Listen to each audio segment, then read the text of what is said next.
Hello everyone and welcome in a new video. और आज की इस वीडियो में हम सभी लोग पढ़ने वाले हैं पर्टिकुलर इंटीग्रल, यानी कि हम किस तरीके से पीआई फाइंड आउट कर सकते हैं डिफरेंशियल इक्वेशन में। याद रखना, हम जो यहाँ पर पीआई फाइंड आउट कर रहे हैं ना, वो फाइंड आउट कर रहे हैं हम डिफरेंशियल इक्वेशंस में।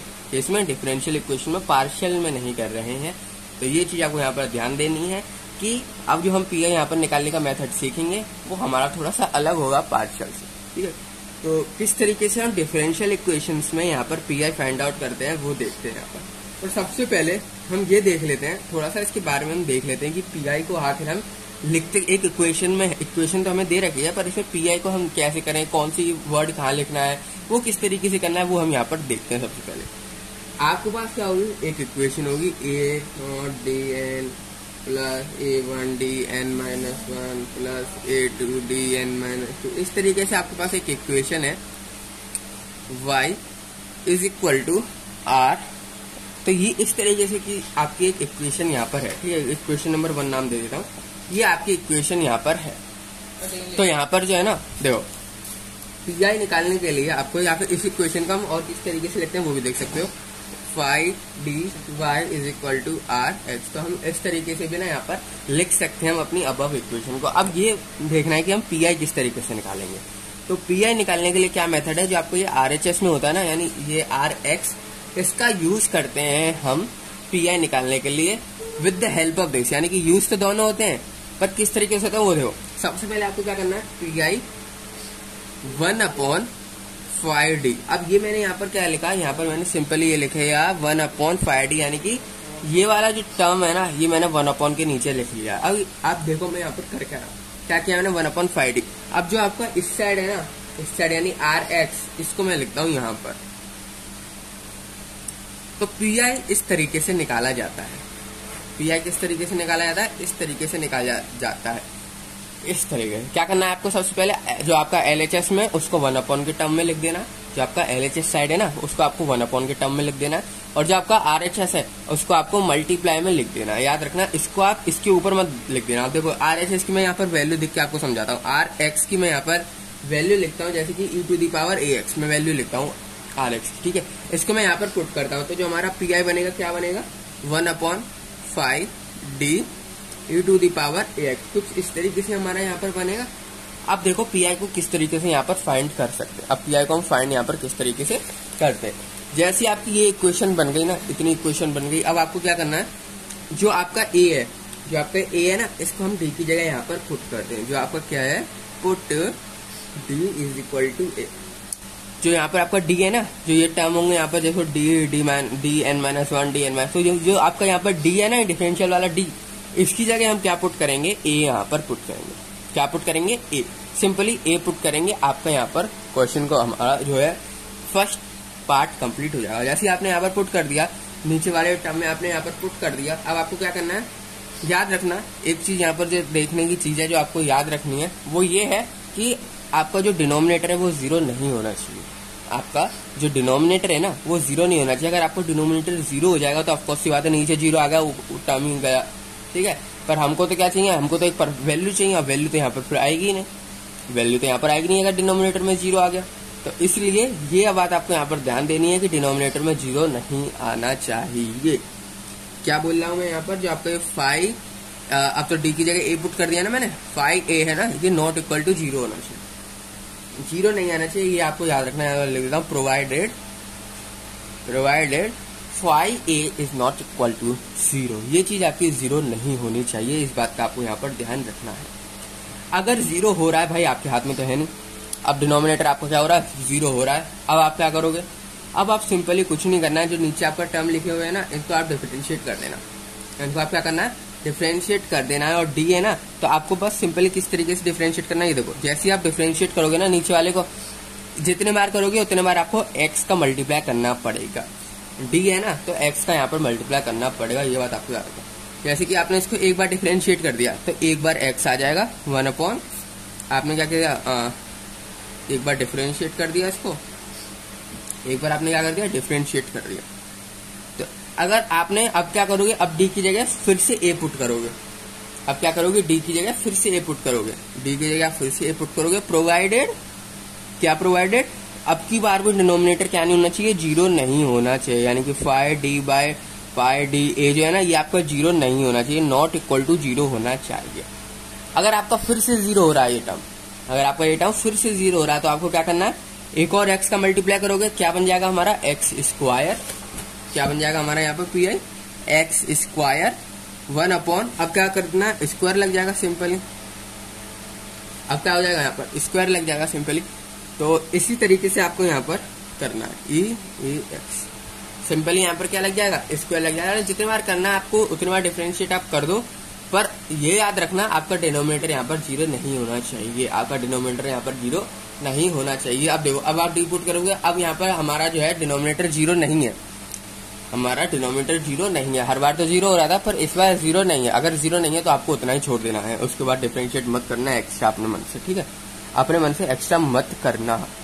अगर 0 हो रहा है तभी आपको ये वाला टर्म अपनाना है, ये वाली चीज अपनानी है, नहीं तो हमें क्या करना है, सिंपली ये चीज सिंपली इतना लिख के छोड़ देना है। आपको डी की जो आपकी वैल्यू है उसको यहाँ पर पुट करना, वैल्यू का आंसर जो भी आ जाएगा बस उतना ही लिख के आपको छोड़ देना है, अपने मन से कोई दिमाग आपको नहीं लगाना है। एक क्वेश्चन करके मैं आपको समझाता हूँ कि पीआई आखिर निकलता कैसे। ये तो हमने थ्योरेटिकल देख लिया, अब थोड़ा प्रैक्टिकल यहाँ पर देखने की पीआई आखिर हमारा फाइंड आउट होता कैसे। आपके पास क्वेश्चन है d² + 5d + 6y is equal to 20e⁻⁻1। ये आपके पास यहाँ पर एक क्वेश्चन गिवन है, इसको एक क्वेश्चन नंबर 1 दे देता हूँ। अब सबसे पहले आप इसका क्या करोगे, पीआई तो हम पीआई निकालना यहाँ पर सीख रहे हैं, पर उससे पहले अगर आपने इसका सीएफ निकालना आता है तो कमेंट में बताना, नहीं आता तो एक बार सीएफ भी मैं आपको यहाँ पर निकाल के बता देता हूँ। तो सीएफ किस तरीके से निकालते हैं, सबसे पहले हम ऑक्सिलरी इक्वेशन बनाते हैं। इसकी ऑक्सिलरी इक्वेशन क्या होती है, सिंपली डी जो लिखे हुए हैं ना यहाँ पर डी इनकी जगह हम सिंपली डी को रिप्लेस कर देते हैं एम से। जनरली एम से करते हैं, आप जरूरी नहीं है एम ही लो, आप एन भी ले सकते हो, कुछ भी लिख सकते हो, पर आप ज्यादातर बुक्स में देखोगे, ज्यादातर जनरली फॉर्म में देखोगे तो डी को हम रिप्लेस करते हैं एम से, ठीक है। हम यहाँ पर भी क्या करने वाले हैं, एम से ही इसको रिप्लेस करने वाले हैं। तो क्या हो जाएगा, m² + 5m + 6 is equal to 0। अब क्या करना है, RHS आपको 0 लेना, ये तो पता ही है CF निकालने के लिए, अगर नहीं पता तो CF वाली वीडियो देख लेना, ठीक है। मैं आपको यहाँ पर शॉर्ट में बता दूं, CF निकालना तो आपको RHS 0 लेना पड़ता है, RHS आपको 0 यहाँ पर लेना पड़ेगा। अगर आप RHS 0 नहीं लोगे तो आपको क्वेश्चन नहीं आगे बढ़ेगा, 0 लोगे। अब क्या है, स्प्लिटिंग द मिडिल टर्म या फिर दराचार्य फॉर्मूला आप कुछ भी लगाओ, आपको बस m की वैल्यू यानी रूट्स फाइंड आउट करने हैं इस इक्वेशन के। क्या करना है, सिंपली रूट्स को फाइंड आउट करना है। मैं स्प्लिटिंग द मिडिल टर्म कर देता हूँ क्योंकि थोड़ी जनरल आसान सी इक्वेशन है, ज्यादा टफ नहीं है, ना कि इसमें इमेजिनरी नंबर्स आ रहे हैं, तो धराचार्य फॉर्मूले पे जाना नहीं सही है क्योंकि वो बहुत लंबा पड़ जाएगा। क्या करूंगा, स्प्लिटिंग द मिडिल टर्म कर दो, +2m + 3m + 6, m को यहाँ पर ले लो कॉमन, m + 2 कर दो, +3 m + 2 करा, m + 2 आया और m + 3 आया। तो हमारे इसके दो रूट्स यहाँ पर निकल के आ गए, कौन कौन से, -2 और -3। हमारे यहाँ पर दो रूट्स निकल के आ चुके हैं, -2 और -3, ये दो रूट्स हमारे यहाँ पर निकल के आ गए। और CF निकालने के लिए क्या फॉर्मूला होता है, सिंपली C1e⁻, हमारे देख सकते हो दोनों रूट्स अलग अलग हैं, ठीक है, तो ये सेम रूट्स नहीं है, तो 2x α(x) यानी पहले वाला प्लस C2e⁻−3। देखो C1e⁻, यहाँ पर जो है ना वो यहाँ पर देखो इस तरीके से लिखा जाता है CF को निकालने का तरीका, C1e⁻α(x) α1x प्लस C2e⁻α2x। अगर रूट्स आपके अलग अलग होते हैं ना तो आपको क्या करना होता है, सिंपली जो अल्फा ये ना इनकी जगह आपको ये वैल्यू पुट करनी होती है, α1 α2 इनकी जगह आपको ये रूट्स की वैल्यू पुट करनी होती है। अब α1 यानी कि पहला रूट, -2 α2 यानी कि दूसरा रूट -3, तो वो चीज मैंने यहाँ पर लिखा है। इस तरीके से आप CF फाइंड आउट कर सकते हैं, ठीक है। पर वो वाली वीडियो जरूर देख लेना, CF वाली जो मैंने बनाई है उसमें आपको पूरा का पूरा क्लियर हो जाएगा। तो हमने CF यहाँ पर फाइंड आउट कर लिया। अब मेरे को क्या करना है, मेरे को मेनली PI निकालना था। PI किस तरीके से आएगा यहाँ पर वो देखो। सबसे पहले मैंने आपको क्या बताया था, जो आपका LHS में हो ना उसको 1/, के टर्म में लिख दो, उसको 1/, के टर्म में लिख दो, यानी कि d² + 5d + 6 और मल्टीप्लाई में कर दो जो आपका RHS में हो, क्या हमारा 20e⁻−x। यही चीज है, एक बार देख लो ऊपर, एक बार आप यहाँ पर ऊपर देख सकते हो, यही चीज लिखी हुई है, ठीक है, कोई दिक्कत की बात नहीं है यहाँ पर। अब आपको क्या करना है यहाँ पर, सिंपली एक मिनट, अब आपको यहाँ करना है सिंपली d की जगह आपको पुट करना है जो आपका कोफिशिएंट हो एक्स वाला। क्या है आपका यहाँ पर कुछ नहीं दिख रहा है, यानी कि और माइनस का साइन है, यानी कि -1 इसका कोफिशिएंट है। इसका एक्स का यहाँ पर क्या कोफिशिएंट है, -1 इसका कोफिशिएंट है। अब आप क्या करोगे, यहाँ पर इसको पुट कर दोगे 5D में। अब आप यहाँ पर देख सकते हो, अब इसको यहाँ पर क्या कर दो, सिंपली 5D में पुट करो पहले, ठीक है। अब सबसे पहले ये देख लेना है 0 नहीं हो रहा। अगर 0 हो रहा है तो आपके एक लाइन लिखोगे यहाँ बेकार हो जाएगी, ठीक है। पहले एक बार चेक कर लेना अपने दिमाग में। यहाँ पर मैं -1 पुट करूंगा 1 आएगा, यहाँ पर -5 करूंगा तो आपको सी बात है मेरा 0 नहीं आ रहा, ठीक है। तो मैं इसको क्या कर सकता हूँ, सीधा डायरेक्टली वैल्यू पुट कर सकता हूँ। अगर 0 आ रहा होता तो इसको मेरे को डिफरेंशिएट करना पड़ता, अगर 0 आ रहा होता मेरे को इसको डिफरेंशिएट करना पड़ता, ऑफकोर्स सी बात है।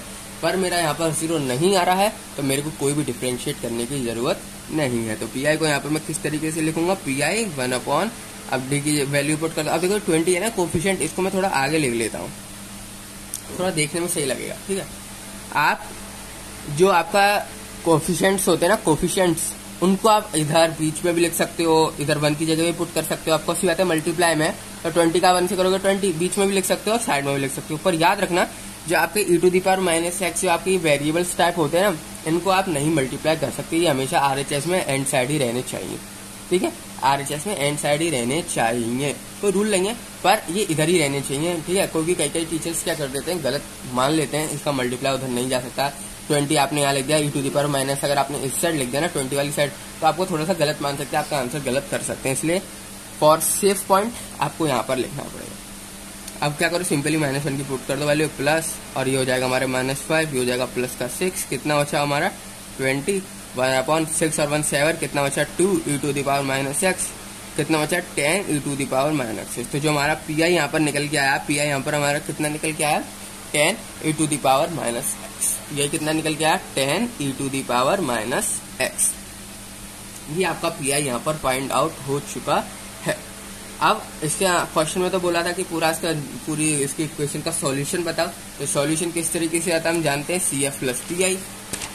सॉल्यूशन, किसी भी इक्वेशन का सॉल्यूशन किस तरीके से लिखा जाता है, सॉल्यूशन यानी कि y = CF + PI। CF हमारा कितना था, C1 e⁻, कौन कौन से रूट थे हमारे, -2 और -3, 2 ही रूट थे ना, याद होगा आपको, नहीं याद तो एक बार पीछे पलट के देख लेते हैं। -2 और -3 2 रूट से हमारे यहाँ पर। सिंपली अब क्या करने वाले हैं, इन दोनों करेंगे -2x plus C2 e⁻⁻3x plus, अब PI को प्लस कर दो, PI हमारा कितना था 10 e⁻⁻x। तो जो हमारा एक सॉल्यूशन बना इक्वेशन का वो बनाइए। तो यहाँ तक आपको क्वेश्चन को लिखना पड़ेगा, यहाँ तक आपको क्वेश्चन को सॉल्व करना पड़ेगा। अगर आप यहाँ तक क्वेश्चन को सॉल्व नहीं करोगे तो आपका गलत हो जाएगा। हर क्वेश्चन में ये ऐसे नहीं बोला जाता कि CF फाइंड आउट करो, PI फाइंड आउट करो, जनरली आपसे बोला जाएगा कि सॉल्यूशन फाइंड आउट करो। अब सॉल्यूशन का मतलब क्या होता है, सॉल्यूशन का मतलब सिंपली CF + PI होता है, यानी कि आपको दोनों चीजें फाइंड आउट करनी पड़ेंगी, दोनों चीजें आपको फाइंड आउट करनी पड़ेंगी। तो ये चीज से आप यहाँ पे क्या कर सकते हो, सॉल्यूशन को फाइंड आउट कर सकते हो। एक क्वेश्चन और करके देखते हैं, ठीक है। एक और क्वेश्चन देखते हैं, d² - 3d + 2y = 5 e⁻² 2x लिख लेता हूँ, ठीक है। 5 e⁻² 2x, ये क्वेश्चन मैंने यहाँ पर लिख दिया। आपके पास मैं आपको 10 सेकंड देता हूँ, इसका CF फाइंड आउट करके बताओ, इसका CF फाइंड आउट करके बताओ। बहुत आसान इक्वेशन है, नहीं बने, अगर आपको स्प्लिटिंग द मिडिल टर्म नहीं यूज हो पा रहा हो, आपको सिंपली क्या करना है, धराचार्य फॉर्मूला लगा दो, क्वाड्रेटिक इक्वेशन वाला जो होता है उसको लगा दो, आपका आंसर आ जाएगा, ठीक है। आपके पास 10 सेकंड, देखते हैं कौन सबसे पहले कमेंट करके बताता है, क्योंकि मैं कमेंट सेक्शन देखने वाला हूँ।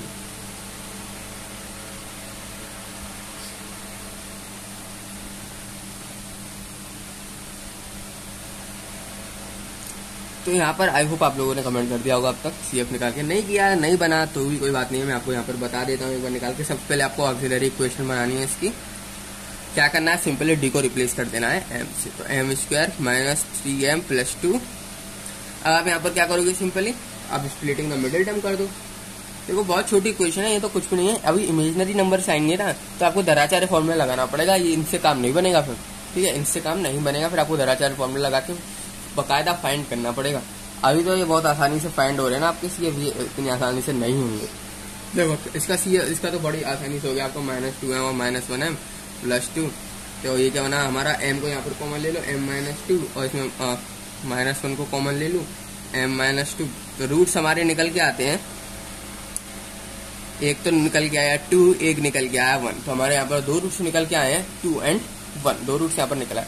तो इसका CF किस तरीके से देखेंगे, देखो दोनों रूट्स अलग अलग हैं, C1 e to the power 2x plus C2 e to the power x, ठीक है। दोनों का मल्टीप्लाई कर देना है सिंपली x में, और कुछ नहीं है, सिंपली x में दोनों का क्या कर देना है, मल्टीप्लाई कर देना है। अब क्या करना है आपको, इसके बाद PI निकालना पड़ेगा।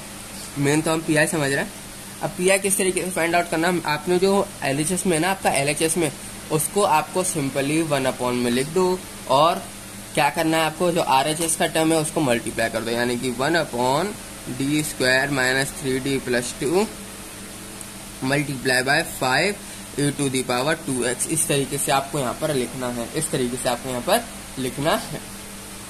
अब क्या करना है आपको, अब यहाँ पर सिंपली इसको डिफरेंशिएट कर दो, डिफरेंशिएट बोला, d की वैल्यू पुट कर दो, 2 पुट करोगे क्योंकि x का यहाँ पर क्या कोफिशिएंट है 2 को यहाँ पर पुट करो। अब यहाँ पर 2 पुट करके देखो कि क्या आपका ये 0 हो रहा है, डिनोमिनेटर जो है आपका ये क्या 0 हो रहा है हमारा।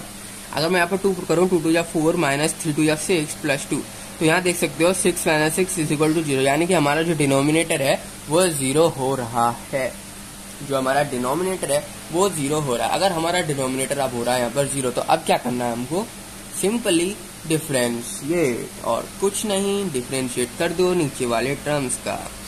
अब आप डिफरेंशिएट करोगे तो क्या आएगा, मैंने आपको बताया था, अगर डिफरेंशिएट करना है तो उतने बार आपको x का मल्टीप्लाई भी करना पड़ेगा। एक बार हम तो अभी सबसे पहली बार डिफरेंशिएट कर रहे हैं, तो एक बार x के मल्टीप्लाई करो 1/, अब इसको डिफरेंशिएट कर दो, d स्क्वायर है 2d हो जाएगा, ऑफकोर्स सी बात है, माइनस का 3, इधर तो d नहीं है तो ये गई, ठीक है। आई होप आपको दिख रहा होगा, d स्क्वायर है 2d हो गया माइनस d, सिंपल डिफरेंशिएशन है तो आपको आता ही होगा, ठीक है। नहीं आता तो यहाँ पर समझ लो d स्क्वायर है 2 आगे आ गया, एक माइनस हो गया d, यहाँ पर एक ही था तो एक गया 3 बचा, और यहाँ तो d था ही नहीं तो ये 0 हो गया हमारा, ठीक है। d के रेस्पेक्ट में आपको डिफरेंशिएट कर देना, याद रखना। अभी तो मैं आपको बता रहा हूँ कि d के रेस्पेक्ट में डिफरेंशिएट करो, आगे क्वेश्चन जो होंगे ना आप बुक पढ़ोगे तो उसमें बताया भी नहीं जाएगा, आपको खुद ही समझना पड़ेगा कि यहाँ पर डिफरेंशिएट आखिर मेरे को करना किसका, डिफरेंशिएशन मेरे को आखिर यहाँ पर करना किसका, ठीक है। तो वो भी बात होती है, अभी तो आपको पता चल रहा है ना, बाद में आपको पता भी नहीं चलेगा, आपको खुद ही समझना पड़ेगा कि हाँ मेरे को यहाँ पर इस चीज का डिफरेंशिएट करना है, इस चीज का मेरे को डिफरेंशिएशन यहाँ पर फाइंड आउट करना है, जब जाके मेरा सॉल्यूशन निकल के आएगा। Simply 5 e to the power 2x किया। अब यहाँ पर डी की जगह फिर से आप 2 पुट करो, क्या 0 हो रहा है, ऑफकोर्स बात है अब 0 नहीं हो रहा। अगर 0 नहीं हो रहा तो सीधा और डायरेक्टली वैल्यू को पुट कर दो डी के अंदर, x डॉट 1/2 2 जा 4 minus 3 5 e to the power 2x। कितना है हमारा यहाँ पर आंसर, x कितना आता है हमारा 1 1 1 1, नीचे क्या बचा हमारा 1, ऊपर भी 1, तो यानी कि 5 e to the power 2x। तो यहाँ पर जो हमारा निकल के आया है यहाँ पर PI वो कितना निकल के आया 5, इसको ना थोड़ा अच्छे से लिख देता हूँ, 5x e to the power 2x, इस तरीके से लिख देता हूँ, 5x e to the power 2x, इसका यहाँ पर PI निकल के आया है। हमसे बोला था इस इक्वेशन का जो हमें गिवन थी इक्वेशन, यानी कि इस इक्वेशन का हमें सॉल्यूशन फाइंड आउट करो। अब सॉल्यूशन किस तरीके से फाइंड आउट करना है, simply y is equal to, generally y से डिनोट करते हैं सॉल्यूशन को, CF प्लस PI। CF कितना था हमारा C1 e to the power 2x plus C2 e to the power x plus PI कितना था हमारा, PI यहाँ पर था 5f e to the power 2x। तो ये था हमारा यहाँ पर PI। तो इस तरीके से आपने यहाँ पर क्या किया, सिंपली आपने सॉल्यूशन फाइंड आउट कर लिया इक्वेशंस का, सिंपली इक्वेशंस का आपने यहाँ पर क्या कर लिया, सॉल्यूशन को फाइंड आउट कर लिया। इसको आप कंप्लीट सॉल्यूशन बोलो या फिर सॉल्यूशन बोलो आपने। एक और क्वेश्चन देखते हैं हम इसके ऊपर, जैसे कि D cube minus 3d square plus 3d minus का 1 y is equal to 7 e to the power x। ये आपके पास एक यहाँ पर क्वेश्चन आ रहा है, सिंपल क्वेश्चन अभी आ रहे हैं जो तो आप धड़ाधड़ कर दोगे। देखो आप लोगों के पास 10 सेकंड है, इसका सबसे पहले क्या करना है आपको, सिंपली या फाइंड आउट करके मेरे को कमेंट सेक्शन में बताओ मुझसे जल्दी। सबसे पहले हम क्या करेंगे, ऑक्सिलरी इक्वेशन यहाँ पर फाइंड आउट करेंगे, ठीक है, m cube minus 3m square plus 3m minus 1, ठीक है। अब ना इसका CF फाइंड आउट करके मेरे को जल्दी से बताओ। CF छोड़ो, आप सबसे पहले इसके रूट्स जो है मेरे को सबसे पहले जो कमेंट करके बताएगा और उसको मैं देखूंगा कौन ने सबसे पहले कमेंट करके बताया, ठीक है। इसका आपको क्या करना है, रूट्स यहाँ पर मेरे को कमेंट करके जल्दी से बताओ CF निकाल के। अगर नहीं बन रहा हो तो मैं आपको बता देता हूँ, यहाँ पर हमने छोटी छोटी 10th क्लास में या फिर 11th में या फिर आपने 12th में आई होप किया होगा क्या करना होता है, सबसे पहले आपको ये देखना होता है किस नंबर से आपका सेटिस्फाई हो रहा है, जो आपकी इक्वेशन है किस नंबर से आपकी सेटिस्फाई हो रही है। अगर मैं m की जगह 1 पुट कर दूं, m की जगह 1 पुट कर दूं तो ऑफकोर्स सी बात है 0 बनना है, 0 बनना है। कि देखो ये समझाने की वाली बात है, ठीक है, यहाँ पर मैं कुछ ऐसे नहीं कर रहा हूँ, समझाने वाली बात है कि भाई 3 आ जाए जब तो आपको किस तरीके से, क्योंकि क्वाड्रेटिक इक्वेशन तो रही नहीं, अब 3 आ गया ऊपर, ठीक है, पावर में, तो ये इस तरीके से नहीं निकलेगा, स्प्लिटिंग द मिडिल टर्म है उस तरीके से किस तरीके से निकालेगा। तो सबसे आसान मेथड बता रहा हूँ आपको, ये बच्चा कर देगा इससे, आपने छोटी क्लास में आई होप करा भी होगा। तो क्या करना है, सबसे पहले ये देखो किससे सेटिस्फाई हो रहा है, m से सेटिस्फाई हो रहा है। देखो नहीं, अगर आप ऐसे नहीं देख पा रहे हैं तो पुट करके देख लिया करो वैल्यू, 1 - 3 + 3 - 1 0 बनना है, ठीक है, सब कैंसिल आउट हो रहे हैं, 0 बनना है। तो यानी इसका जो रूट होगा ना वो m - 1 इसका रूट होगा, m - 1 इसका रूट होगा, जरूर होगा। अब आपको क्या करना है, सिंपली m³ - 3m² + 3m - 1 ये है। अब आप क्या करो, इससे डिवाइड कर दो, इससे आपको क्या करना है, डिवाइड करना है m - 1। अब यहाँ पर है क्यूब, तो सिंपली m² से आपको यहाँ पर मल्टीप्लाई कर दो, जैसे m² से करोगे क्या आएगा, m³ है माइनस का m²। साइन को कर दो यहाँ पर अपोजिट, कैंसिल आउट हो गया, प्लस ये कितना बचा हमारा 2m², कितना बचा देख सकते हो आप, माइनस का 2m² प्लस का 3m - 1 ये आया। आप क्या करना है, प्लस नहीं माइनस लगाओ, माइनस का 2m। सिंपली कुछ नहीं करना, आपको एक ऐसा सर्कमस्टांसेस यहाँ पर क्रिएट करना है, ऐसी कंडीशन क्रिएट करनी है कि आपको जो पहला टर्म है वो कट जाए, आपको जो पहला टर्म है वो कट जाए। जैसे कि यहाँ पर मैंने m² का मल्टीप्लाई किया ताकि सेम ये बने, और याद रखना साइन दोनों के सेम होनी चाहिए, अपोजिट साइन हो गए, क्योंकि यहाँ पर बाद में हमें साइन चेंज करना ही करना होता है। और यहाँ पर आप मैं माइनस का मल्टीप्लाई कर देता ऊपर माइनस m², तो यहाँ पर भी माइनस आ जाता, और यहाँ पे मैं साइन चेंज करता तो भाई प्लस हो जाते दोनों, और बल्कि मेरे को 2m³ लिखना पड़ता, कटता ही नहीं ऊपर वाला। आपको ऐसी कंडीशन यहाँ पर क्रिएट करनी है कि पहला टर्म जरूर से जरूर कट जाए, पहला टर्म जरूर से जरूर कैंसिल आउट हो जाए। तो कैंसिल आउट हो जाएगा कब होगा, जब मैं एक ही साइन का वैल्यू लिखूंगा यहाँ पर, अब बाद में तो साइन चेंज करना ही है, साइन चेंज करूंगा माइनस का, प्लस का माइनस का, कैंसिल आउट हो जाएगा। इसी तरीके से मैं यहाँ पर कर रहा हूँ, माइनस का 2m का मल्टीप्लाई करूंगा m में, माइनस का 2m का m में मल्टीप्लाई करो, क्या आएगा आपको सी बात है, -2m² आएगा, और इसका फिर 1 में मल्टीप्लाई कर दो, कितना आएगा, माइनस का 2m। अब क्या करना है आपको यहाँ पर देखो, एक सेकेंड, प्लस का 2m आएगा, प्लस का 2m, क्योंकि दोनों माइनस है ना, तो प्लस का 2m। अब क्या करना है, साइन चेंज करने, हाँ ये कैंसिल आउट हो जाएगा, यहाँ पर कितना बचेगा, -1 प्लस है यानी कि m - 1 ये बचेगा हमारा। सिंपली अब मैं अगर 1 का मल्टीप्लाई कर दूं +1 का, तो यही सेम चीज लिखूंगा। अब साइन को अपोजिट करने, 0 आ गया, बस आपको लास्ट में 0 लेके आना होता है, आपको लास्ट में 0 लेके आना होता है। तो जो हमारी इक्वेशन बनती है वो क्या बनती है, m - 1 m² माइनस का 2m + 1। अब देखो एक तो रूट हमें पता ही था, दूसरा रूट हमने यहाँ पर फाइंड आउट कर लिया। अब इसको स्प्लिटिंग द मिडिल टर्म लगा दो, या धराचार्य फॉर्मूला लगा दो, जो मर्जी आपका लगाओ, आपको इससे क्या हो जाएगा, रूट यहाँ पर फाइंड आउट हो जाएगा, आपका रूट यहाँ पर फाइंड आउट हो जाएगा। एक बार मैं और आपको ये समझा देता हूँ मैंने क्या करा यहाँ पर, किस तरीके से रूट फाइंड आउट किए। सबसे पहले यहाँ पर मैंने ये देखा कि भाई क्वाड्रेटिक इक्वेशन तो है नहीं, पावर आ गई 3 में, तो अब मैं क्या करूंगा, पहले एक नंबर देखूंगा जिससे इक्वेशन सेटिस्फाई हो रही है, यानी कि 0 आ जाए, इसको सॉल्व करें, वो वैल्यू पुट करें और 0 आ जाए। तो मैंने देखा 1 पुट करूंगा तो 0 आ जाएगा। अब 1 है ना, तो यहाँ m - 1 इसका रूट होता है, यानी कि इसको उधर ले जाओ उस साइड, ऑफकोर्स सी बात है, m - 1 = 0, तो ये हमारा रूट कहलाएगा, m - 1 इसका यहाँ पर रूट कहलाएगा। अब मेरे को कुछ ऐसी कंडीशन बनानी थी, डिनोमिनेटर जो हमारा लास्ट का है ना रिमाइंडर, ये हमारा 0 आए। क्या करूंगा मैं, और पहला टर्म हमेशा काटते हुए चलना है, पहला टर्म हमेशा काटते हुए चलना है, m - 1 है। अब मैं अगर m² का मल्टीप्लाई कर दूं इसमें, तो सबसे पहला टर्म क्या बनेगा, m³ और m³ और साइन याद रखना, हर उसके बाद साइन चेंज होते हैं, ये तो भाई रूल है। m³ अब अगर मैं यहाँ पर माइनस एक जैसा साइन नहीं लेता, अपोजिट साइन ले लेता, माइनस माइनस में प्लस हो जाता, दोनों एक जैसे साइन हो जाते, कैंसिल आउट नहीं होता, 2m और आ जाता, तो वो चीज हमें नहीं चाहिए। हमें तो पहला टर्म क्या करना है, कैंसिल आउट करना है। अगर आपको पहला टर्म कैंसिल आउट करना है, सिंपली आपको एक जैसे साइन के लिखने हैं, जैसे कि minus minus plus plus plus plus, एक जैसे साइन के लिखना। m² का मल्टीप्लाई m³ आएगा, और उसके बाद m² का मल्टीप्लाई 1 में करूंगा, दोनों में करूंगा भाई, एक में थोड़ी करूंगा, तो क्या आएगा हमारा माइनस का m², क्योंकि यहाँ तो साइन माइनस का है। साइन अपोजिट करूंगा, ये कैंसिल आउट हो जाएगा, 2m² बचेगा, यहाँ पर 3m आ जाएगा। इसके बाद फिर कैंसिल आउट करूंगा, सेम ये टर्म बना के -2m का मल्टीप्लाई दूंगा, ये टर्म बनेगा, कैंसिल आउट होगा। इस तरीके से आपका जो रिमाइंडर है यहाँ पर वो 0 आ जाएगा। आपका जो रिमाइंडर है यहाँ पर वो 0 आ जाएगा। और जैसे आपका रिमाइंडर 0 आ गया, जो आपका ये होगा ना कोफिशिएंट, क्या कहते हैं, कोशिएंट होगा जो आपका, उसको आपको यहाँ लिख देना। तो यहाँ पर आप सभी लोग देख सकते हो m-1 एक है इसका रूट और एक रूट है इसका ये। अब क्या करना है यार, ये कॉपी भी नहीं लेकिन। अब आपको यहाँ पर क्या करना है, सिंपली इसको स्प्लिटिंग द मिडिल टर्म से सॉल्व कर दो। अब यहाँ पर सिंपली आपको क्या करना है, इसको स्प्लिटिंग द मिडिल टर्म कर दो, m² माइनस का m माइनस का m प्लस का 1, ठीक है। ये चीज आ चुकी है आपके यहाँ पर। अब क्या करना है, इसको सिंपली m को कॉमन ले लो, m-1 बचता है, और यहाँ पर मैं क्या करने वाला हूँ, -1 को कॉमन लूंगा तो m-1 बचेगा। तो हमारे जो रूट आएंगे m-1 और m-1, यानी कि m = 1,1, यानी कि सेम रूट आ गए, एक जैसे रूट आ गए इसके, ठीक है। और इसमें भी यहाँ पर क्या आएगा, इसको सॉल्व करेंगे तो इसका भी जो है हमारा 1 आएगा, यानी कि 3 हमारे जो इसके रूट निकल के आते हैं वो निकल के आते हैं 1, 1, 1। इसके अलावा किसी भी नंबर पर सेटिस्फाई नहीं होगा। अब यहाँ देख सकते हो कि CF इसका फाइंड आउट करेंगे हम, तो हमने ये देखा था कि बाकी इसमें तो अलग अलग आ रहे थे, हमारे जो रूट्स थे हमारे ये अलग अलग आ रहे थे, इस बार एक जैसे हैं।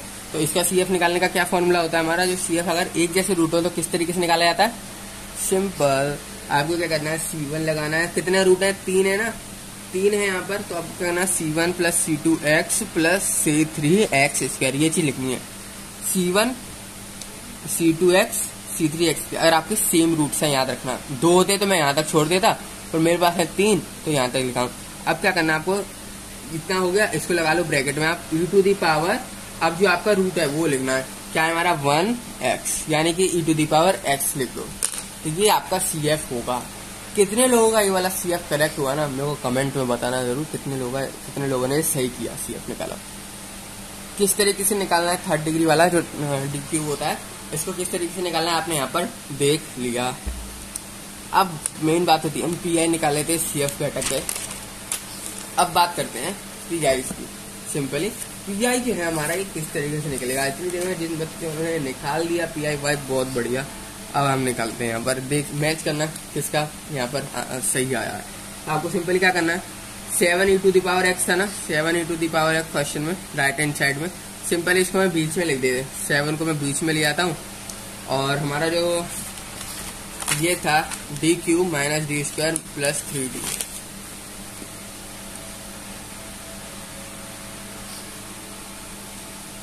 e⁻x, ये चीज थी हमारे पास यहाँ पर। अब सिंपल मैं यहाँ पर क्या करूंगा, पुट कर दूंगा, क्या पुट करूंगा, d की जगह x का कोफिशिएंट क्या है 1 पुट कर दूंगा। क्या ये 0 हो रहा है, अब कौन सी बातें हो जाएगा, देखो 1 पुट करोगे, अब कौन सी बात है 0 होगा। अभी हमने रूट निकाला है, 1 पे 0 आ रहा है, 1 पे सेटिस्फाई कर रहा है, तो अब कौन सी बात है, इसको हमें क्या करना पड़ेगा, डिफरेंशिएट करना पड़ेगा, पुट नहीं करेंगे।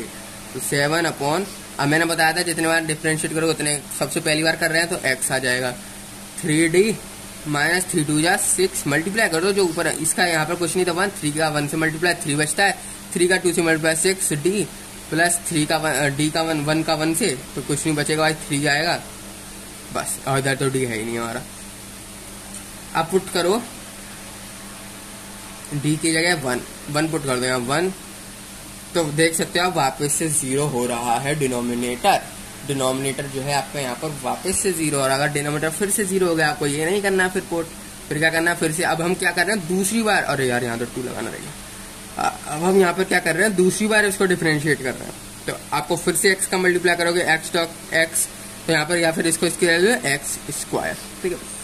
7 डिफरेंशिएट कर दो, 3 2 6 होता है, माइनस का एक ही है यहाँ तो 6 e⁻x। आप पुट करो फिर से, आपने यहाँ पर पुट किया, d की जगह 1, डिनोमिनेटर देखो 1, फिर 0 हो रहा है, डिनोमिनेटर हमारा फिर से 0 हो रहा है। देखो ये काटा पीटी मत करना, ठीक है, मैं काटा पीटी करके आपको बता रहा हूँ, ये आप खुद देखना दिमाग से कि हो रहा है कि नहीं। अगर यहाँ पर हो रहा है तो यहाँ पे लिख दो डिफरेंशिएट डिनोमिनेटर, यहाँ पर लिख देना डिफरेंशिएट डिनोमिनेटर, ठीक है। तो फिर से 0 हो रहा है तो फिर से इसको डिफरेंशिएट, अब के बाद 3x आ जाएंगे, यानी कि x³ 7 एक ही डी है, तो 6 ही बचा, यहाँ तो डी नहीं है गया 7 अब क्या ये हो सकता है, अब डी बचा या नहीं बचा, डी की वैल्यू पुट कर सकते हो आप, नहीं पुट कर सकते हो, तो हमारा आंसर इतना ही आएगा।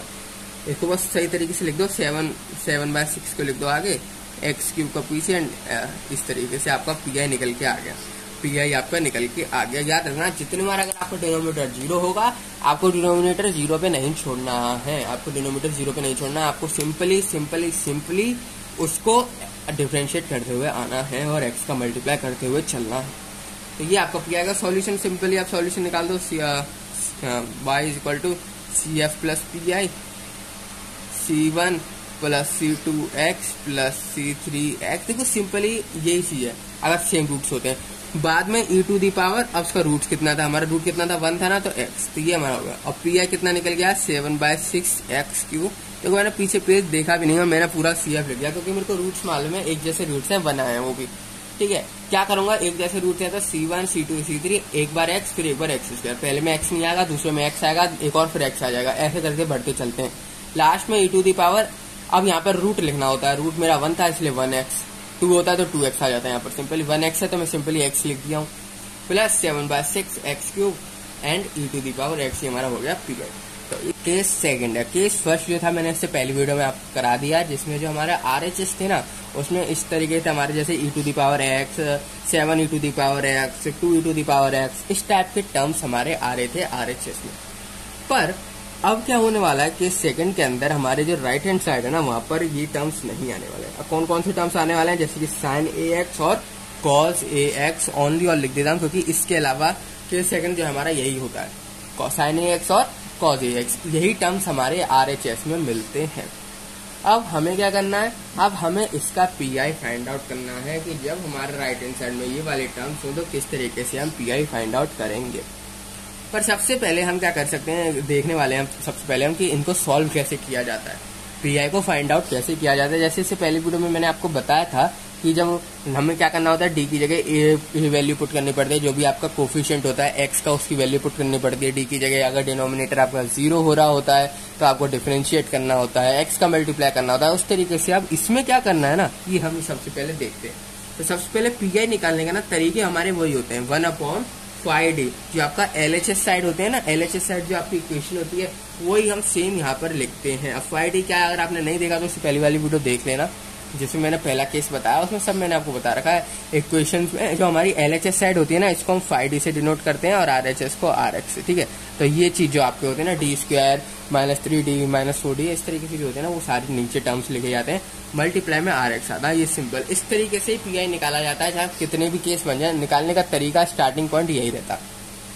अब देखो करना क्या, अब हम जानते हैं RX की जगह क्या आ गया हमारा, sin AX रख दो या फिर तुम cos AX रख दो, कोई भी रख दो, ठीक है।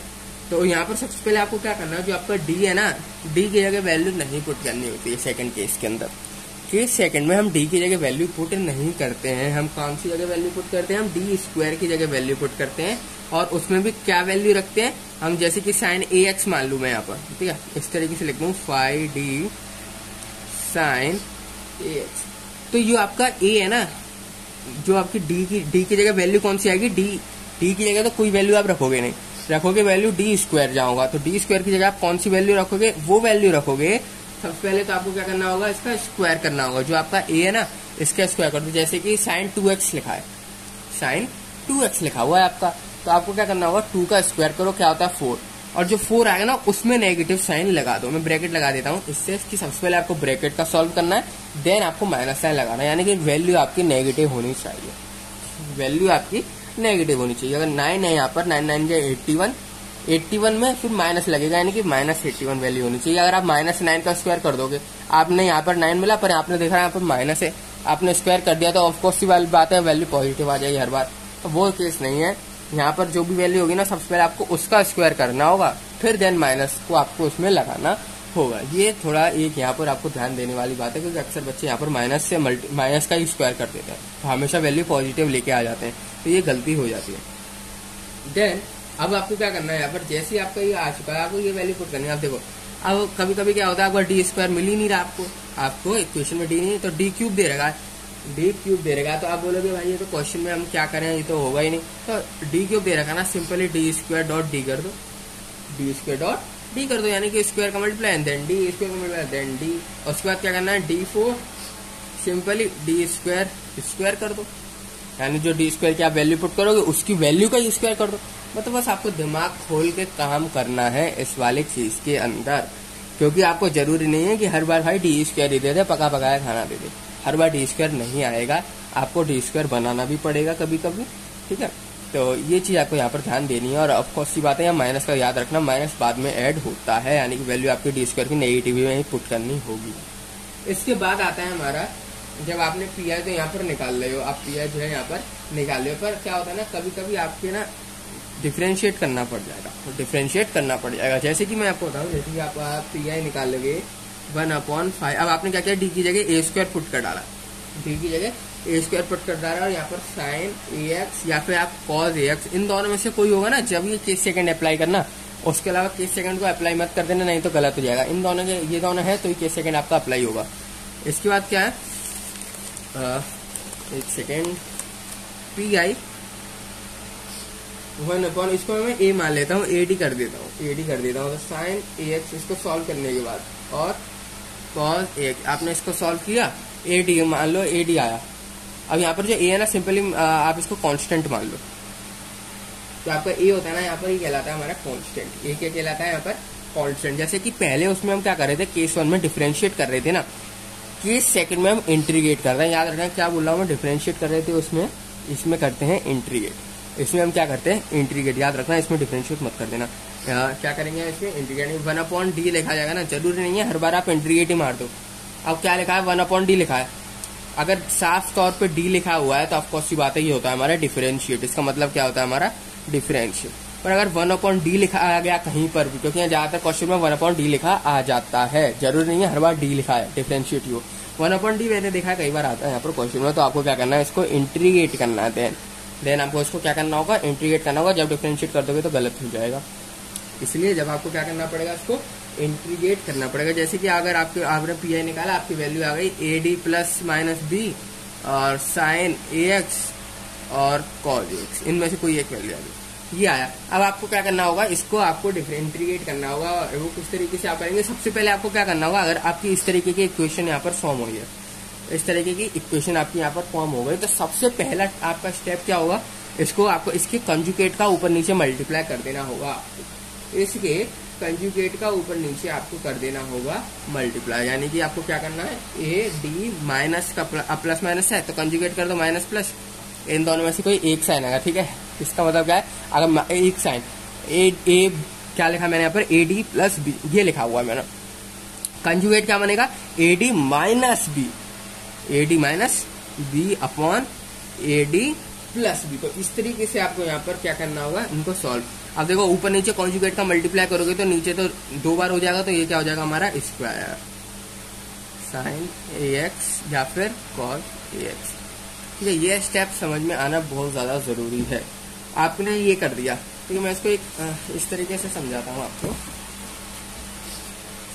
देखो आपने लिख दिया 1/AD plus B sign A x, ये लिखा हुआ है। अब आपको क्या करना है, इसके कंजुगेट का ऊपर नीचे मल्टीप्लाई कर देना है। कंजुगेट मतलब 1/AD प्लस बी है ना, तो simply AD minus B upon AD minus B का ऊपर नीचे कर दो मल्टीप्लाई। क्या आएगा, ऊपर मल्टीप्लाई करो AD माइनस बी, और नीचे क्या आएगा, देखो AD plus B AD minus B, क्या हो जाता है इसका, कौन सी बात है आपको सबको पता होगा, AD का स्क्वायर माइनस बी का स्क्वायर साइन ए एक्स। तो यही चीज तो बनेगी, और यही चीज मैंने वहां पर लिखी है, यही चीज मैंने यहाँ पर लिखी। समझ में आ गया क्या करना है आपको इन क्वेश्चनों के अंदर, क्वेश्चन कर दें फिर आपको जो है पूरा यहाँ पर क्लियर हो जाएगा। पर उसके बाद क्या करना, आपने यहाँ तो कंजुगेट से निकाल दिया भाई, आंसर तो नहीं आया लेकिन अभी हमारा, क्योंकि अभी तो यहाँ पर देख सकते हो डी घूम ही रहे हैं, डी तो हमारे यहाँ पर हटे ही नहीं है। अब मेनली तो हमें डी तो ही हटाने होते हैं, सॉल्यूशन निकालते हैं तो डी तो ही हमारे हट जाने चाहिए।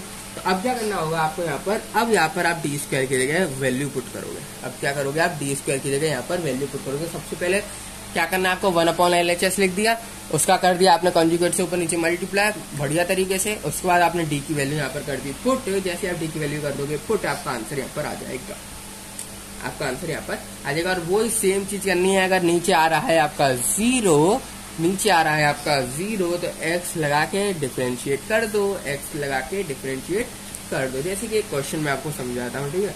आपका लिखा हुआ है डी स्क्वायर प्लस मान लेता हूँ 9, डी स्क्वायर प्लस 9, ये आपके पास यहाँ पर क्वेश्चन गिवन है। अब आपने क्या किया, y इक्वल टू, अब यहाँ पर लिख देता हूँ 10 cos 2x लिख दिया, 10 cos 2x। सबसे पहले पी की बात करें। अब मैं CF नहीं निकालूंगा, पिछली वीडियो में मैं CF निकाला था, वीडियो बहुत ज्यादा लंबी हो जाती है। CF नहीं निकालूंगा। CF अगर आपको जानना है किस तरीके से निकाला जाता है तो मेरी वीडियो देख लेना, ठीक है, डिफरेंशियल इक्वेशन की वीडियो आप देख लेना। पी निकालेंगे 1 अपॉन करेंगे d² प्लस का 9 कर देंगे, और यहाँ पर क्या होगा हमारा 10 cos 2x। अब मैंने आपको बताया था सबसे पहले आपको क्या करना है, यहाँ देख सकते हैं इसके कंजुगेट का ऊपर नीचे मल्टीप्लाई करने की जरूरत है नहीं है। क्यों नहीं है? कंजुगेट का मल्टीप्लाई हम जब करते हैं जब हमारे पास खाली d हो। क्यों हो d? क्योंकि देखो अब d² है तो d² की तो सीधी वैल्यू पुट हो जाएगी, पर यहाँ पर अगर d आ जाता, d प्लस 9 ये आ जाता नीचे डिनोमिनेटर में, तो d²। हमने क्या जाना है कि केस सेकंड में जब कॉज आ जाता है या साइन आ जाता है तो हम d² की जगह उसका जैसे कि ये करते हैं, इसका स्क्वायर और माइनस, और d² की जगह पुट करते हैं वैल्यू को। पर यहाँ तो देखो सीधा सीधा d² है, d है नहीं है। पर अगर d आ जाता तो ये तो हमारा d² की वैल्यू पुट करते हैं, तो यहाँ हम पुट कर ही नहीं पाते वैल्यूज को। जब हम कंजुगेट का ऊपर नीचे मल्टीप्लाई करते हैं, ध्यान देने की बात है, करना क्या है हमें, जब यहाँ पर खाली d हो तो हम कंजुगेट का ऊपर नीचे मल्टीप्लाई करेंगे, अन्यथा हम सीधी वैल्यू पुट कर देंगे, जैसे कि d² माइनस 4। ये क्या कर दो, आप सीधी यहाँ पर वैल्यू पुट कर दो, इसमें और कोई जरूरत ही नहीं है, सीधी वैल्यू पुट करोगे आपका आंसर यहाँ पर आ जाएगा। इसको छोड़ो, करना जा 10 अपॉन d² की क्या वैल्यू, -4 प्लस 9 cos 2x, ठीक है। एक सेकेंड, अब यहाँ पर देखो 10 अपॉन कितना बचा, 10 अपॉन 5, ऑफकोर्स कितना बचा, sorry cos 2x, 5 2 10, 2 cos 2x। तो ये आपका जो है आपका यहाँ पर आंसर आ गया 2 cos 2x। 2 cos 2x आपका जो है यहाँ पर सक्सेसफुल आंसर आ चुका। इस तरीके से आप यहाँ पर पी फाइंड आउट कर सकते हो जब आपका राइट हैंड साइड में cos या साइन के टर्म हो। याद रखना cos और साइन ओनली, इसके अलावा कुछ हो तो वो अलग केस बन जाएगा, ठीक है। अगर RHS में e⁻ टर्म्स आ रहे हैं तो केस नंबर 1 हमारा सेटिस्फाई करेगा। अगर cos AX या sin AX तरीके से आ रहे हैं तो केस नंबर 2 सेटिस्फाई करेगा, ठीक है। इसके हम करते हैं और क्वेश्चन जब आपको और ज्यादा क्लियर होने वाला है। हमारे पास क्वेश्चन है d² minus 6d plus 9y is equal to 5 sin 3x। देखो सबसे पहले ना आप इसका CF ना कमेंट करके बताना, देखना चाहता हूँ कितने लोगों ने CF वाली वीडियो देख ली। CF इसका कमेंट करके बताओ, बहुत आसानी से CF निकल जाएगा, ठीक है। तो हम तो यहाँ पर सिंपली PI निकालेंगे, क्योंकि हम बात कर रहे हैं PI की। सिंपली 1 अपॉन ही कर दो d² माइनस 6d प्लस 9। अब भाई लोग मेरे को बात बताओ, अब सभी लोग मेरे को बात बताओ, अब मेरे को यहाँ पर क्या करना होगा। मैंने कही थी ना यहाँ पर इंटीग्रेट की सबसे ज्यादा हमें जरूरत पड़ने वाली है, तो इंटीग्रेशन आपको आना बहुत ज्यादा जरूरी है। अब देखो यहाँ हमारे पास है d² तो है, आपको सी बात है, जो d² में तो हम सीधी वैल्यू क्या पुट कर सकते हैं, सीधी d² में क्या आएगा, माइनस का a क्या है यहाँ पर 3 3 या 9 होता है, तो d² की जगह तो हम -9 सीधा पुट कर सकते हैं, d² की जगह -9 सीधा पुट कर सकते हैं। पर d की जगह हम यहाँ पर क्या पुट करेंगे, मेन बात है हमारी वो। देखो यहाँ पर क्या होने वाला, वो देखना, 5 sin 3x लिखना भूल गया। अब देखो सबसे पहले 1 अपॉन माइनस का 9 माइनस 60 प्लस 9 5 sin 3x। देखो 9 से 9 कैंसिल आउट हो गया, यानी कि 1 अपॉन कितना बचा, 1 अपॉन माइनस का 60, खाली यही बचा है 1 अपॉन माइनस का 60। इसलिए इसका कंजुगेट का ऊपर नीचे मल्टीप्लाई हो सकता नहीं हो सकता, क्योंकि इसका सेकंड टर्म है ही नहीं। पर अगर यहाँ पर 9 की जगह 10 होता तो यहाँ पर हमारा क्या बच जाता, +1 बच जाता, इस वाले 9 की जगह 10 होता, यानी कि 1 अपॉन माइनस 9 6d प्लस 10। इन दोनों को सॉल्व करते तो माइनस 60 प्लस 1 बच जाता। तो अब हम कंजुगेट का मल्टीप्लाई कर सकते थे ऊपर नीचे। अब हम क्या कर सकते थे, कंजुगेट के इसके कंजुगेट का मल्टीप्लाई, यानी कि साइन अपोजिट करके ऊपर नीचे कर देते मल्टीप्लाई। परंतु यहाँ पर तो खाली 6d बचा है हमारे पास, परंतु हमारे पास यहाँ पर क्या बचा है, 6d, यानी कि हमारे पास कोई सेकंड टर्म नहीं है। तो यानी कंजुगेट का तो सिस्टम गया। यहाँ पर भी कंजुगेट का हमारा क्या नहीं हो पा रहा, मल्टीप्लाई नहीं हो पा रहा। तो मैंने आपको क्या कही थी, इंटीग्रेट सीख लेना, बस इंटीग्रेशन आपको आनी चाहिए, साइन कॉस टेन कॉट, इनकी इंटीग्रेशन आपको पता होनी चाहिए। तो अब क्या करना होगा ना हमको, यहाँ पर सिंपली इस 5 को तो वहां ले लो, बार 5 वहां जाता तो थोड़ा कंफ्यूजन क्रिएट होता है। 5 अपॉन माइनस का तो ऊपर दे दो माइनस का, यहाँ पर क्या हो जाएगा।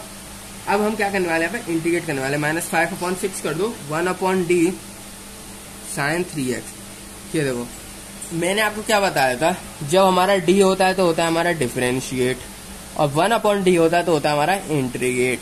अब 1 अपॉन d आया, देखो यहाँ पर हुआ क्या, देखो यही तो बचा, 1 अपॉन माइनस का 6d 5 साइन 3x। अब ऑफकोर्स सी बात है 1 अपॉन, मैंने क्या किया 1 अपॉन माइनस नीचे ऊपर ले लिया, ठीक है, बात बराबर है। अब क्या किया मैंने 1 अपॉन डी कर दिया 5 साइन 3x।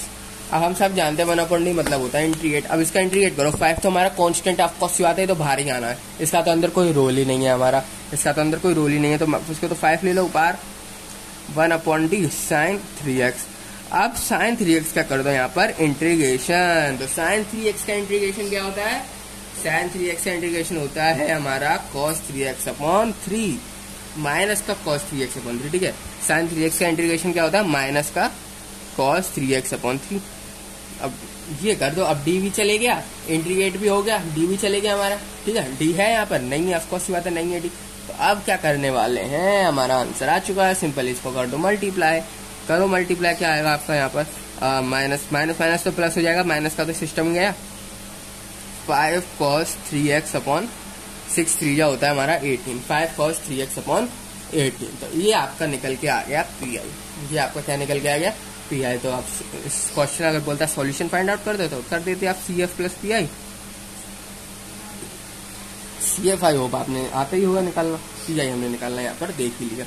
एक क्वेश्चन और करते हैं, उससे आप मतलब अब तो आपको पूरा क्लियर ही हो चुका होगा कि करना क्या है, ठीक है। अगर आपको दिमाग खोल के रखना है, हर क्वेश्चन में जरूरी नहीं है एक ही जैसा फॉर्म चले, हर क्वेश्चन में जरूरी नहीं है एक ही जैसा फॉर्म चले। जैसे यहाँ पर 1 अपॉन डी आ गया, कभी कभी डी आ जाएगा, या आप कंजुगेट का ऊपर नीचे मल्टीप्लाई करोगे तो क्या पता है डी आ जाए, तो डी से आपको क्या करना पड़ेगा, डिफरेंशिएट करना पड़ेगा, जरूरी नहीं है इंटीग्रेट ही हो, फिर हर बार इंटीग्रेट थोड़ी होगा, कभी कभी क्या होगा डिफरेंशिएट भी करना पड़ेगा आपको, कभी कभी आपको इंटीग्रेट भी करना पड़ेगा। तो आपको बस दिमाग चलाना है कि क्या से क्या करना है। अगर यहाँ पर एक और वैल्यू बच जाती तो कंजुगेट का करना पड़ता, यहाँ वैल्यू बची नहीं, हम क्या हमने सोचा कि डी को अगर 1 अपॉन डी को उधर ले लो तो 1 अपॉन डी हम सब जानते हैं इंटीग्रेट करना होता है, तो इसका इंटीग्रेशन आसान पड़ेगा, कर दिया आसान, ठीक है। अब देखते हैं एक और क्वेश्चन यहाँ पर हम देखने वाले हैं कैसे इसका, जैसे कि हमारे पास है D square plus 3d plus का 2 y is equal to 3 sine 2x। अब हम क्या करने वाले हैं यहाँ पर, तो इसका पीआई किस तरीके से निकालेंगे, पीआई के लिए simply 1 upon D square plus 3d plus 2। अब देखो यहाँ पर डी स्क्वायर आ गया पर उसके साथ डी भी आ गया, डी स्क्वायर तो है ही है पर उसके साथ आपका यहाँ पर क्या आ चुका है, डी भी आ चुका है, और यहाँ पर अगर डी भी आ चुका है तो अब क्या करना है आपको, सिंपल सिंपल सिंपल, क्या सबसे पहले तो डी स्क्वायर को हटाओ, जिस चीज को हटा सकते हो टर्म को उसको हटाओ भाई। डी स्क्वायर की अगर क्या पुट करेंगे, माइनस का तो आएगा ही आएगा, 2 का स्क्वायर 4 होता है, तो डी स्क्वायर जाएगा, ये पुट कर दो तो कितना बचेगा हमारा 1 अपॉन 4 पुट करो यहाँ पर, ठीक है। मैं देख ही देता हूँ क्या बचा हमारा 4 5 6, ओप्स माइनस का 4 आएगा, 1 अपॉन 3d माइनस का 2, 1 अपॉन 3d माइनस का 2, और इसको 3 को मैं ऊपर मल्टीप्लाई कर दे रहा हूँ, ये वाले 3 को, ठीक है, बार बार वहां लिखता हूँ, तो इसके लिए साइन 2x। इतना समझ में आया क्या किया हमने यहाँ पर, खाली डी स्क्वायर की वैल्यू पुट करी और कुछ नहीं किया अभी तक तो कुछ नहीं किया, खाली हमने क्या किया, डी स्क्वायर की वैल्यू पुट कर दी है, डी स्क्वायर की हमने क्या किया, वैल्यू को पुट कर दिया, बस खत्म।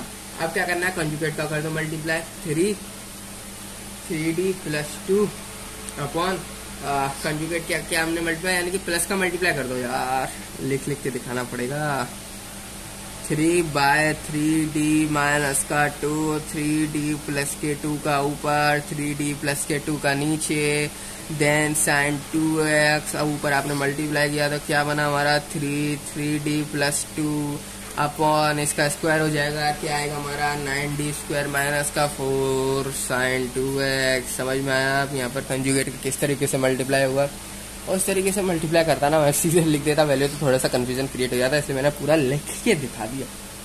अब आपको समझ में आ गया होगा यहाँ पर कि हुआ क्या है, कंजुगेट का किस तरीके से मल्टीप्लाई हुआ है। अब क्या करना है आपको, सिंपल जैसे कंजुगेट क्या कर दिया मल्टीप्लाई, अब आपको करना पड़ेगा यहाँ पर इंटीग्रेट वगैरह, डिफरेंशिएट वगैरह। डी स्क्वायर है, डी स्क्वायर की जगह वैल्यू पुट कर दो, डी स्क्वायर की जगह वैल्यू पुट कर दो, और कुछ नहीं, डी स्क्वायर की क्या वैल्यू थी हमारी माइनस का 4, तो मल्टीप्लाई कर दो, 9 1 9 9 2 18 9 4 36 माइनस का 36, क्या करें यार, लिख के दिखाना पड़ रहा है, माइनस का 36 माइनस का 4 साइन 2x, तो कितना बना ये हमारा 3/40 माइनस का 3d प्लस का 2 साइन 2x। समझ में आ गया किस तरीके से यहाँ पर हमारा फॉर्म हुआ है। अब क्या करने वाले हैं हम, अब क्या करने वाले हैं, जो हमारा साइन 2x है ना, इसका यहाँ पर कर देंगे मल्टीप्लाई। साइन 2x का क्या कर देंगे, मल्टीप्लाई कर देंगे। मल्टीप्लाई करेंगे क्या आएगा हमारा माइनस का 3/40, तो हमारा एज इट इज रहेगा। अब क्या करेंगे, यहाँ पर कर दो मल्टीप्लाई, क्या बनेगा, सॉरी क्या बनेगा यहाँ पर हमारा मल्टीप्लाई करने पे 3d sign 2x plus 2 sign 2x। अब टिग्नोमेट्री के कुछ फॉर्मूला याद हो तो ठीक है, नहीं याद हो तो भाई याद कर लेना, ठीक है। तो यहाँ पर टिग्नोमेट्री भी अब यूज होने वाली है। सॉरी दिख नहीं रहा होगा, यहाँ पर आपको टिग्नोमेट्री भी यूज होने वाली है। तो याद हो फॉर्मूला तो अच्छी बात है, नहीं याद हो तो याद करने पड़ेंगे आपको सारे के सारे फॉर्मूले के, साइन कॉस टेन कॉट, इन सब के क्या क्या हमारे फॉर्मूले होते हैं वो आपको याद करने पड़ेंगे यहाँ पर। अब क्या करेंगे, यहाँ पर सिंपली फॉर्मूला लग रहा है, ठीक है। यहाँ पर सिंपली क्या हो रहा है, फॉर्मूला लग रहा है माइनस 3/40। अब तो सिंपल टिग्नोमेट्री और मैथ बची है यार, हमारी कैलकुलेशन बची है प्लस 2 साइन 2x, ठीक है। अब यहाँ पर बचेगा माइनस 3/40। अब यहाँ पर भी हमारा क्या आ जाएगा, 2 आ जाएगा बाहर, तो इसको मैं इस तरीके से लिख सकता हूँ। यहाँ पर मैं किस तरीके से लिख सकता हूँ इसको, सिंपली 2 इंटू माइनस का 3/40, यहाँ से हम 2 हटा लिया ना, ठीक है। 3 sine 2x plus sine 2x, 2 हटा डाला मैंने वहां से, 2 वहां चले गया, ये गया कितने बार 20 बार, माइनस 3/20। तो यहाँ पर क्या बचेगा हमारा 3 sine 2x plus sine 2x। तो ये हो गया हमारा यहाँ पर PI इसका सिंपल। टिग्नोमेट्री यूज करनी है, टिग्नोमेट्री यूज करनी है, और थोड़े से हमारे फॉर्मूले याद आने चाहिए यहाँ पर सिंपली, ठीक है। साइन 2x और साइन 2x क्या फॉर्मूला होता है, sign A cos B cos A sine B, 2 sign A cos B 2 sign A sine B, इसका क्या फॉर्मूला होता है यहाँ पर आपको पता होना चाहिए। यहाँ पर लगाना है वो 2 साइन ए साइन बी का। यहाँ पर सिंपली यहाँ तक आपका फॉर्मूला लगाने पे आ गया, 2 को कॉमन ले लो बाहर की साइड, 2 को बाहर की साइड हमने कॉमन ले लिया, 2 बाहर आ गया, 3 साइन 2x बचेगा, यहाँ पर कितना बचेगा साइन 2x बचेगा, 2 से कैंसिल आउट करेंगे minus 3/20, 3 sine 2x plus sine 2x हमारा आंसर यहाँ पर, ठीक है। यहाँ तक बस आपको बात खत्म है। एक छोटा सा क्वेश्चन और मैं आपको दे देता हूँ। तो जैसे कि आपके पास है d² प्लस 1 का y is equal to 25 is equal to 25। अब यहाँ पर मैं क्या लिख लेता हूँ 25 कॉज लिख लेता हूँ कॉज x। अब देखो ये इसका CF सबसे पहले कमेंट करके बताना CF इसका क्या है, ठीक है। d² प्लस 1 है, याद रखना। CF क्या कमेंट करता है ना, हम बात करने वाले PI की। PI देखो अब तो बहुत आसान तरीके से निकल जाएगा, 25/d² प्लस 1 कॉज x। 25 को तो यहाँ लिख सकते हैं, लेकिन कॉज x को नहीं लिख सकते हैं, इसलिए 25 को तो मैंने वहां लिख दिया। अब क्या करना है, d² है यार, अब ये भी बताना पड़ेगा क्या, d² की वैल्यू पुट करते हैं। इसका कोफिशिएंट क्या है 1, माइनस का 1 का स्क्वायर क्या होता है 1 ही होता है, फर्स्ट सी बात 1 ही होता है, फर्स्ट सी बात। तो यहाँ पर हमने देखा कि इसका जो नीचे जो हमारा डिनोमिनेटर 0 हो गया, इसका डिनोमिनेटर हमारा हो रहा है 0। तो अगर डिनोमिनेटर हो जाए 0, आपको करना है फिर इसमें x का मल्टीप्लाई। अगर डिनोमिनेटर आपका 0 होता है ना, तो आपको यहाँ पर करना पड़ेगा आपको x का मल्टीप्लाई। x का मल्टीप्लाई करेंगे क्या बनेगा हमारा 25 इसको कर दो डिफरेंशिएट 2d हुआ। अब क्या आ जाएगा यहाँ पर cos x, 2d cos x। अब देखो यहाँ पर क्या है, सिंपली जो हमने पिछले क्वेश्चन में किया था वही यहाँ पर करना है। जैसे कि x.25/2 1/d cos x, यानी cos x का आपको क्या करना पड़ेगा, यहाँ पर इंटीग्रेशन करना पड़ेगा। cos x का इंटीग्रेशन करना पड़ेगा, क्या आ जाएगा sin x। सबको सी बात cos x का sin x, तो 25/2 x को मैं उधर लिख लिया, cos x का इंटीग्रेशन हो जाएगा sin x। तो ये आपका आ जाएगा PI इसका, ठीक है। छोटा सा था, ज्यादा बड़ा था नहीं। सिंपली डिनोमिनेटर 0 हो रहा, मैं सारे तरीके के बता दिए किस तरीके के क्या क्या फॉर्म हो सकते हैं इस वाले वीडियो में। तो इस वीडियो में इतना ही, मिलते हैं आप सभी लोगों से नेक्स्ट वीडियो में। इसका CF कमेंट करके बताना, इसका पूरा सॉल्यूशन कमेंट करके बताना, ठीक है। मिलते हैं आप सभी लोगों से नेक्स्ट वीडियो में।